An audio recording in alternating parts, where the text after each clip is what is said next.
नमस्कार, मैं अंजना और आप देख रहे हैं हल्ला बोल जनता संवाद। आइए रुक करते हैं आज की बड़ी और खास खबर की ओर। राजस्थान न्यायिक कर्मचारियों का आंदोलन दूसरे दिन भी जारी। 1100 प्रकरणों की नहीं हो सकी सुनवाई। सरकार के रवैये से नाराज कर्मचारियों ने किया विरोध प्रदर्शन, नहीं लौटे कार्य पर। धौलपुर 19 जुलाई 2025। राजस्थान न्यायिक कर्मचारी संघ के प्रदेश नेतृत्व के आह्वान पर धौलपुर शाखा के समस्त न्यायिक कर्मचारी आज आंदोलन के दूसरे दिन भी सामूहिक अवकाश पर रहे। कर्मचारियों ने राज्य सरकार की अनदेखी के खिलाफ नारेबाजी करते हुए न्यायालय परिसर से रैली निकालकर विरोध जताया। संघ के संरक्षक नरेंद्र श्रीवत्सव ने बताया कि राज्य सरकार द्वारा दिनांक 17 जुलाई 2025 को पारित पुनर्गठन आदेश और आगामी 25 जुलाई को प्रस्तावित मीटिंग केवल औपचारिकता प्रतीत होती है। उन्होंने कहा कि यदि सरकार वाकई समाधान चाहती तो यह मुद्दा अब तक सुलझ चुका होता। श्रीवत्सव ने साफ किया कि इस बार कर्मचारी बिना मांगों की पूर्ण पूर्ति के कार्य पर नहीं लौटेंगे। इस मौके पर संघ के अध्यक्ष ओमबाबू शर्मा ने कहा कि यदि शीघ्र ही ठोस कार्यवाही नहीं होती है तो आंदोलन और अधिक उग्र रूप ले सकता है। उन्होंने बताया कि 14 जुलाई से प्रदेश अध्यक्ष सुरेंद्र नारायण जोशी के नेतृत्व में जारी आंदोलन को देखते हुए जिला स्तर पर कर्मचारियों ने पूर्ण बहिष्कार का निर्णय लिया है। आंदोलन स्थल पर प्रमुख रूप से नरेश गोयल, पंकज शर्मा, संजीव तिवारी, संदीप यादव, गोविंदराम महावर, हितेंद्र चंदेल, पंकज कुमार, तनीषा सक्सेना, दीपक शर्मा, प्रियंका, चाइना मीणा सहित अनेक न्यायिक कर्मचारी उपस्थित रहे। सरकार को पुनर्गठन की कार्रवाई के लिए पत्र लिखे जा चुके हैं। 2023 से आज तक कोई कार्रवाई नहीं हुई है। आज जो हमारे जो अध्यक्ष है, जो प्रदेश अध्यक्ष है सुरेंद्र नारायण जोशी जी, वो 14 तारीख से लगातार भूख हड़ताल पे हैं। पूरे राजस्थान में सभी न्यायालय बंद हैं। हमारे 22,000 कर्मचारी पूरे राजस्थान के हम जो है सरकार के खिलाफ प्रोटेस्ट कर रहे हैं, क्योंकि ये सरकार जो है अधर्मता निभा रही है। सारे विभागों के पुनर्गठन हो चुके हैं, हमारे न्यायिक कर्मचारियों का कोई पुनर्गठन नहीं हुआ है। इसलिए हम अपनी इन मांगों के लिए अनवरत रूप से ऐसे ही ये अपना धरना प्रदर्शन करते रहेंगे, इस सरकार को जगाते रहेंगे, सामूहिक अवकाश पर बने रहेंगे। और ये अपना वायदा नहीं निभा रही है। ये सरकार जो है कहाँ 2-2 इंजन की सरकार कहती थी, आज ये सरकार का दोनों इंजन फेल हो चुके हैं और गाड़ी जो है लूप लाइन पर खड़ी है। इस सरकार की सरकार की तरफ से आपके पास कोई प्रस्ताव वगैरह आया था क्या? सरकार ने एक चिट्ठी जारी की है 25 तारीख की मीटिंग के लिए, और ये केवल दिखावा है। इसके मायने ये है कि सरकार इस आंदोलन को जानबूझ करके आगे बढ़ाना चाह रही है, और जिससे न्याय क्रिया ठप हो, राजस्थान की जनता त्रस्त हो। ये सरकार अगर ये तुरंत कार्रवाई चाहती है कि राजस्थान की जनता को रिलीफ मिले, तो इसका मांगों को पूर्ण करके कोर्ट जो है खुले, जिससे कार्रवाई चालू हो। ये सरकार जानबूझ करके जनता को परेशान करना चाह रही है। इससे 25 तारीख की मीटिंग देने की औचित्य क्या थी? क्या इनके पास 25 ही तारीख थी? उससे पहले कोई दिन तो नहीं था। इसलिए हम सरकार से ऐसे ही लड़ते रहेंगे, चाहे सरकार कितने भी आगे तारीखें बढ़ाती रहे। हम ये अपने जो परिलाभ है उनको लेकर के रहेंगे, और ये हम अनवरत रूप से लड़ाई लड़ते रहेंगे। कर्मचारी एकता जिंदाबाद, कर्मचारी एकता जिंदाबाद।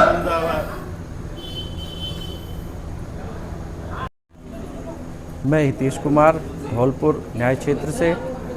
आज धौलपुर कल 18 तारीख से सभी धौलपुर न्याय कर्मचारी सामूहिक अवकाश पर हैं, क्योंकि जो हाई कोर्ट ने हमारे पुनर्गठन का जो आदेश किया था, जो राज्य सरकार के पास भिजवाया हुआ है, उसको राज्य सरकार ने अब तक पारित नहीं किया है, और पुनर्गठन की हमारी पत्रावली अटका रखी है, जिस पे कई बार पत्र कर्मचारी संघ से जारी किए जा चुके हैं, जिनमें कोई सुनवाई राज्य सरकार नहीं कर रही है। उसमें कल से सभी राजस्थान राज्य के सभी कोर्टों में काम बंद है। सभी कर्मचारी सामूहिक अवकाश पर जा चुके हैं, कोई काम नहीं हो रहा है। पक्षकारान पीड़ित बहुत परेशान हो रहे हैं, और इसके जिम्मेदार राज्य सरकार है। हम राज्य सरकार से ये कहना चाहेंगे कि जल्दी से जल्दी हमारी मांगों को, हमारे जो पुनर्गठन की पत्रावली उन्होंने रोक रखी है, उसको आगे बढ़ाकर हमारा पुनर्गठन किया जाए, जिससे कि कर्मचारी वापस काम पे लौटे और पक्षकारों का न्याय हो सके, पत्रावलियां आगे बढ़ सकें और सुचारू रूप से न्यायालय का काम चल सके। जय हिंद। कर्मचारी एकता जिंदाबाद, कर्मचारी एकता जिंदाबाद। हाँ सर, ये आप बताएं कि इसमें जो कर्मचारी हैं वो कौन कौन से कर्मचारी हैं, किस लेवल के जो आपके कर्मचारी? इसमें लिपिक वर्ग के सभी कर्मचारी, मंत्रालय हमारे जो न्यायालय के कर्मचारी, मिनिस्टर स्टाफ, सहायक कर्मचारी और हमारे सीनियर्स बड़ी मुंसलिम ये सभी सामूहिक अवकाश पर हैं और कल से यहाँ पर बैठकर एक जगह धरना प्रदर्शन और सरकार के खिलाफ नारेबाजी कर रहे हैं और सरकार के कानों में रुई घुसी हुई है जो अब तक वो हमारी मांगों को सुन नहीं रही है। तो हम उसके लिए अब सुंदरकांड का पाठ जिससे कि उसको सद्बुद्धि आए और हमारी मांगों पर वो ध्यान दे। तो मैं यही चाहूँगा कि सरकार जल्दी से जल्दी हमारी पुनर्गठन की पत्रावली को आगे बढ़ाए जिससे कि सुचारू रूप से हमारे न्यायालय का काम हो सके। मनिया थाना पुलिस की कार्रवाई, सार्वजनिक स्थल पर जुआ खेलते 5 व्यक्ति गिरफ्तार, 10,500 रुपए की जुआ राशि बरामद। धौलपुर 19 जुलाई। जिले के मनिया थाना क्षेत्र में पुलिस ने अवैध जुआसट्टा के खिलाफ बड़ी कार्रवाई करते हुए सार्वजनिक स्थान पर जुआ खेलते हुए 5 व्यक्तियों को रंगे हाथों गिरफ्तार किया है। पुलिस ने मौके से कुल 10,500 रुपए की नकद जुआ राशि भी बरामद की है। यह कार्रवाई पुलिस अधीक्षक धौलपुर श्री सुमित मेहरड़ा IPS के निर्देशन एवं अतिरिक्त पुलिस अधीक्षक श्री मनोज कुमार शर्मा RPS तथा वृत्ताधिकारी मनिया श्री राजेश कुमार RPS के निकटतम पर्यवेक्षण में की गई। थानाधिकारी मनिया रामनरेश मीना एवं उनकी टीम द्वारा इस अभियान को अंजाम दिया गया, जिसमें त्वरित कार्यवाही करते हुए सार्वजनिक स्थल पर जुआ खेल रहे आरोपियों को मैं नकदी के धर दबोचा गया। पुलिस की इस कार्रवाई से क्षेत्र में अवैध गतिविधियों पर सख्ती का स्पष्ट संदेश गया है। स्थानीय नागरिकों ने इस पहल की सराहना की है और कानून व्यवस्था बनाए रखने हेतु पुलिस को धन्यवाद दिया है। राजाखेड़ा ब्लॉक की लालपुर ग्राम पंचायत के लालपुर गांव में आज ग्राम वासियों ने पवन तिवारी के नेतृत्व में जल भराव की समस्या के लिए अपना विरोध प्रदर्शन किया। ग्राम वासियों ने बताया, पिछले 15 दिनों से हमारे घरों में पोखर का गंदा पानी भरा हुआ है। पोखर पूरी भर चुकी है। अब गंदा पानी घरों के चौका चूल्हों में भी भर चुका है। खाना बनाने के लिए भी परेशान है। और ग्राम वासियों ने बताया, जाटव मोहल्ला में आंगनवाड़ी केंद्र पर छोटे बच्चे और आंगनवाड़ी कर्मी और ग्रामवासी निकलने को मजबूर हैं और उसमें गिरकर चोटिल हो रहे हैं। और उन्होंने बताया, पिछले 15 दिनों से उसमें निकले से पैरों में फोड़ा फुंसी हो रहे हैं और गंदे दूषित पानी से महाबीमारियां फैलने का डर बना रहता है। और ग्रामवासी अर्जुन जाटव ने बताया, 15 दिनों से जल भराव से कई लोगों के मकानों में दरार आ चुकी है। मकान गिरने का डर बना रहता है। इसलिए हम ग्रामवासी जिला प्रशासन एवं जिला कलेक्टर साहब से निवेदन करना चाहते हैं, हमारे गांव की पोखर की सफाई एवं नाला निकलवाकर समस्या का समाधान किया जाए। इस मौके पर उपस्थित लोगों में पवन तिवारी, अर्जुन सिंह जाटव, भगवान सिंह प्रजापति, होतम सिंह, राकेश, शिवचरण, मान सिंह, हरिशंकर, सुरेश, राम खिलाड़ी, जनक सिंह इत्यादि लोग मौजूद रहे। हाँ, लालपुर ग्राम पंचायत के लालपुर गांव में काफ़ी जलभराव हो गया है। जो पोखर थी वो फुल हो चुकी है, ओवरफ्लो हो रही है और लालपुर वाले गाँव वासियों को आने जाने में बहुत परेशानी हो रही है। छोटे छोटे बच्चे यहाँ से 100 मीटर दूरी पर आंगनवाड़ी केंद्र है, वहाँ पर बच्चे जाते हैं, वो चोटले हो रहे हैं, गिर के गंदे कपड़े हो रहे हैं और आंगनवाड़ी कर्मियों को भी परेशानी हो रही है और घरों में पानी भर चुका है। खाना पीना बनाने के लिए भी परेशान हैं। इसलिए हम जिला प्रशासन ने कलेक्टर साहब से निवेदन करते हैं कि हमारी जो पोखर है इसको यहाँ से खाली करवाया जाए, इसकी सफाई करवाई जाए, जिससे कि यहाँ पे आम आदमी अपनी ज़िंदगी से जी सके। और ये लालपुर गांव है, राजाखेड़ा तहसील में पड़ता है। तो हम निवेदन करते हैं कलेक्टर साहब से कि हमारी समस्या जल्दी से जल्दी समाधान किया जाए। जोनल चीफ अभियंता उमेश गुप्ता के आदेशानुसार अधीक्षण अभियंता JVV NL राजेश कुमार वर्मा और अधिशासी अभियंता विवेक शर्मा के निर्देशन में सहायक अभियंता आनंद तिवारी ने एक टीम गठित कर कनिष्ठ अभियंता मयंक मिश्रा के साथ आज दिन शनिवार दिनांक 19 जुलाई 2025 हैवी लोड विद्युत उपकरण जिनमें अवैध रूप से उपयोग किए जा रहे हीटर और अन्य अवैध रूप से उपयोग किए जा रहे उपकरणों को हटाया गया, जब्त किया गया। करीब 50 घरों में से हीटर हटाकर नष्ट किए गए और अवैध केबल जम्फर को हटाकर जब्त किया गया और VCR की कार्यवाही की गई। साथ ही टीम द्वारा बकाया राशि वाले उपभोक्ताओं के 27 कनेक्शन करीब 14 लाख की राशि पर DC किए गए। एक ट्रांसफार्मर करीब 3 लाख की बकाया राशि पर उतार कर स्टोर में जमा करवाया गया। साथ सहायक अभियंता आनंद तिवारी ने लोगों से अपील की वो विद्युत का मिसयूज न करें, सावधानी से लाइट का उपयोग करें, विद्युत की चोरी न करें। जिनके अभी तक विद्युत कनेक्शन नहीं है वह अपने कनेक्शन के लिए पत्रावली लगाकर तुरंत हाथों हाथ कनेक्शन लेवे। साथ ही कहा कि उपभोक्ता बिजली बिल बचत के लिए प्रधानमंत्री सूर्य घर योजना में सोलर प्लांट लगाने के लिए आवेदन कर सकते हैं। उक्त प्लांट पर भारी सब्सिडी भी दी जा रही है, जिसका सभी को फायदा लेना चाहिए। उक्त कार्यवाही में टीम में वरिष्ठ टेक्नीशियन अवधेश शर्मा, वीरेंद्र सिंह, भूदेव शर्मा, लक्ष्मण सिंह, सोहनपाल, डालचंद इत्यादि कर्मचारी साथ रहे। धौलपुर मैक्स हॉस्पिटल में प्रसूता की मौत, परिजनों ने लगाया लापरवाही का आरोप, जांच में जुटा प्रशासन। धौलपुर शहर के कोतवाली थाना अंतर्गत बड़ी रोड स्थित निजी मैक्स हॉस्पिटल में प्रसव के बाद एक महिला की संदिग्ध परिस्थितियों में मौत हो गई। परिजनों ने अस्पताल प्रशासन पर गंभीर लापरवाही का आरोप लगाते हुए दोषियों पर सख्त कार्रवाई की मांग की है। जानकारी के अनुसार भैंसेना गांव निवासी प्रेमवती 28 वर्ष पत्नी मनोज को शुक्रवार सुबह प्रसव पीड़ा होने पर मैक्स हॉस्पिटल में भर्ती कराया गया था। ऑपरेशन के जरिए प्रेमवती ने एक स्वस्थ बच्चे को जन्म दिया, लेकिन जन्म के कुछ ही देर बाद महिला की तबीयत बिगड़ने लगी। परिजनों का आरोप है कि इलाज में घोर लापरवाही बरती गई, जिससे महिला की मौके पर ही मौत हो गई। परंतु अस्पताल प्रशासन ने रुपयों के लेनदेन के बाद महिला को रेफर कर दिया गया बताकर शव को अस्पताल से बाहर भिजवाने की कोशिश की। सूचना पर पुलिस और स्वास्थ्य विभाग के अधिकारी मौके पर पहुंचे और स्थिति का जायजा लिया। अधिकारियों ने परिजनों को निष्पक्ष जांच और उचित कार्रवाई का आश्वासन दिया है।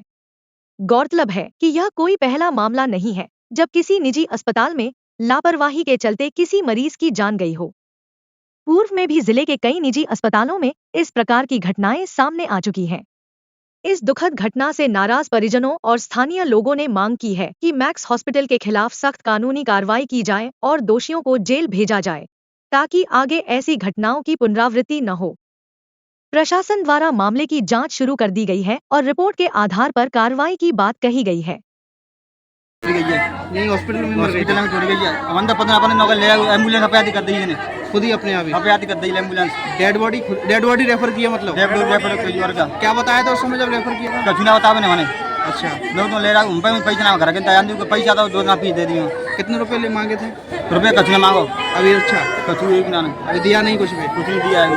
अच्छा, तो नाम क्या है इनका मरने वालों का? प्रेमवती। भर्ती कब कराया था? कल शाम को। तो बच्चा स्वस्थ है? 6:30 बजे बच्चा स्वस्थ है। डॉक्टर का नाम क्या है? किसने किया था ऑपरेट?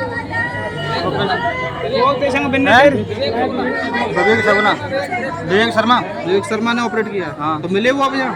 अभी ना मिले। सब कुछ है हमारे पास, सब कुछ है। क्या कह रहे हैं अब ये डॉक्टर? कुछ नहीं कह रहे हैं, कुछ नहीं कह रहे। क्या चाहते हो आप? क्या चाह रहे हो? कार्रवाई वगैरह? 2 बच्चे आए मुँह पे जी, छोटी ये तो बना लें, कार्रवाई करेंगे। तो पहले से ही ये प्रेजेंट है। हमें वर्तमान में यहाँ 4 मरीज भर्ती मिले हैं, जिनमें से 2 की बच्चादानी का ऑपरेशन हुआ है और 2 का बच्चा जन्मने का ऑपरेशन हुआ है। इसमें नियमानुसार अग्रिम कार्रवाई की जा रही है। फिलहाल मरीजों को कहाँ से किया रहे हैं? इन मरीजों को अभी स्पेशलिस्ट को बुला के और जनरल हॉस्पिटल धौलपुर शिफ्ट कराया जाएगा। चिकित्सालय के खिलाफ क्या कार्रवाई करेंगे? चिकित्सालय के खिलाफ नियमानुसार जो कार्रवाई होगी अभी प्रेजेंट में उनको सीज करने की कार्रवाई की जा रही है। बच्ची को मैंने मैक्स हॉस्पिटल में शाम को भर्ती करवाया था डिलीवरी होने के लिए। उन्होंने डिलीवरी करने के बाद में 1-2 घंटे बाद ब्लीडिंग बंद नहीं हुई है और उनसे कोई दिक्कत हुई है। ऑपरेशन किया क्या? हाँ, उन्होंने ऑपरेशन किया है। ना किसी कंप्यूटर ने देखा, ना डॉक्टर ने ना किसी कंप्यूटर ने देखा, ना किसी डॉक्टर ने देखा है। उन्होंने सुबह के लिए बोला था कि यहाँ से रेफर कर दिया है। सुबह मौत कहाँ हुई है? मौत कहाँ हुई है? मौत यहीं पे हो गई, नाइट में ही। इन्होंने सुबह रेफर किया, सुबह बताया है हम।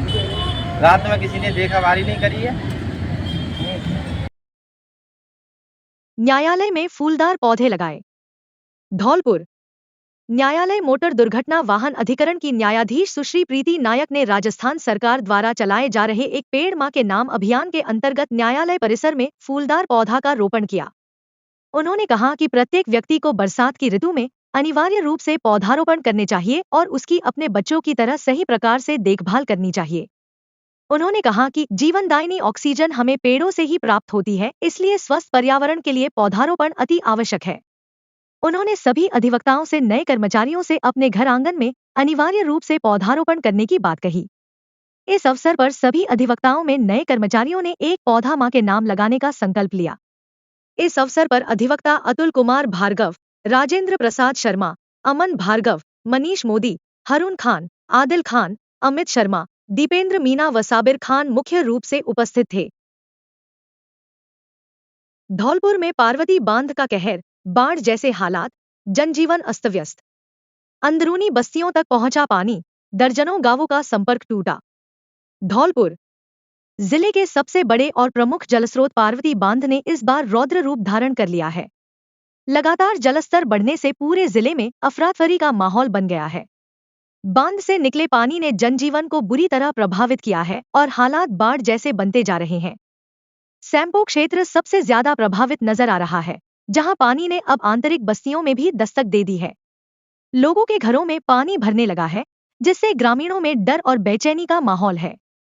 पार्वती नदी का जलस्तर बढ़ने से जिले के दर्जनों गांवों का आपसी संपर्क पूरी तरह कट गया है। कई सड़कों पर जल भराव और तेज बहाव के चलते आवाजाही बंद हो चुकी है। स्थानीय प्रशासन की टीमें हालात पर नजर बनाए हुए चारों ओर पानी ही पानी नजर आ रहा है। खेत, सड़कें और गलियां जलमग्न हो चुकी हैं। लोग छतों और ऊंचे स्थानों पर शरण लेने को मजबूर हैं। प्रशासन से अपेक्षा। स्थानीय लोगों का कहना है कि प्रशासन को तत्काल प्रभाव से राहत और बचाव कार्यों को तेज करना चाहिए। नावों और राहत शिविरों की व्यवस्था की जाए ताकि किसी बड़ी दुर्घटना को रोका जा सके। धौलपुर पार्वती नदी में पानी की आवक हुई तेज। जिला मुख्यालय से कटा कौलारी, टहरी क्षेत्र के दर्जनों भर गांवों का संपर्क। सैपो उपखंड के टहरी का पुरा के पास स्थित धौलपुर कोलारी रोड पर स्थित पार्वती रपट पर पार्वती नदी में पानी की आवक होने से धौलपुर कोलारी मार्ग हुआ अवरोध। जिला मुख्यालय धौलपुर से कटा उपतहसील कोलारी सहित क्षेत्र के दर्जनों भर गांवों के लोगों का संपर्क। मनिया सखवारा रोड पर स्थित सखवारा रपट भी हुई बंद। कोलारी पुलिस लगातार बनाए हुए हैं नजर और पुलिस प्रशासन आमजन को नदी से दूर रहने की कर रहा है अपील। टहरी का पूरा मालोनी खुर्द, ठेकुली सरसा, सखवारा आदि रपटों पर तैनात है पुलिस। रपटों पर चल रही है पानी की चादर। अब तक के लिए बस इतना ही, फिर मिलते हैं एक ऐसी ही बड़ी खबर के साथ। तब तक के लिए नमस्कार और देखते रहिए हल्ला बोल जनता संवाद। अगर आपको ये वीडियो पसंद आई हो तो इसे लाइक करें व शेयर करें। ऐसे लेटेस्ट अपडेट पाने के लिए बेल आइकन को प्रेस करना ना भूलें। अगर आप हमें फेसबुक या फिर इंस्टा के माध्यम से देख रहे हैं तो हमारे पेज को फॉलो जरूर करें। धन्यवाद।